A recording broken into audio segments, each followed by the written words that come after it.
अवासा ख़बर शेयर कयूं कराची में PSC जो इजलास पेंशन फंडन में घोबिन की जांच FIA हवाले। अपडेट कंदासीं। पब्लिक अकाउंट्स कमेटी जो इजलास चेयरमैन निसार खोड़े की सदारत हेठ थियो।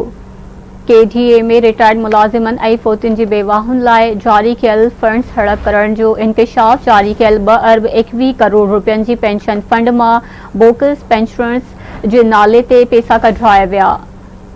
PSC खजाने के नुकसान पहुंचाने के इल्जाम में KDA डायरेक्टर फाइनेंस के मौतुल करे छो। रिटायर्ड मुलाजिमन जी पेंशन फंड्स में हर महीने करोड़ रुपयन की घोबिन की जांच FIA हवाले कई वई। इजलास में पेंशन बिना शादी के सर्टिफिकेट ऐं बिना के तस्दीक जारी करण जी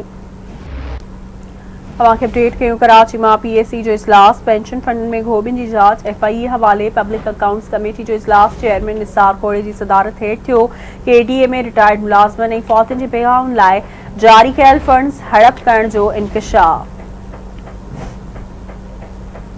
अपडेट कंदासीं। अहम खबर है कराची का PSC जो इजलास पेंशन फंड्स में घोबिन की जांच FIA हवाले। पब्लिक अकाउंट्स कमेटी जो इजलास चेयरमैन निसार खोड़े की सदारत हेठ थियो। KDA में रिटायर्ड मुलाजिमन ऐं फोतिन जी बेवाहुन लाइ जारी कियल फंड्स हड़प करण जो इंकशाफ जारी कल 2 अरब 21 करोड़ रुपयन जी पेंशन फंड मां बोगस पेंशनर्स जे नाले ते पैसा कढाया विया।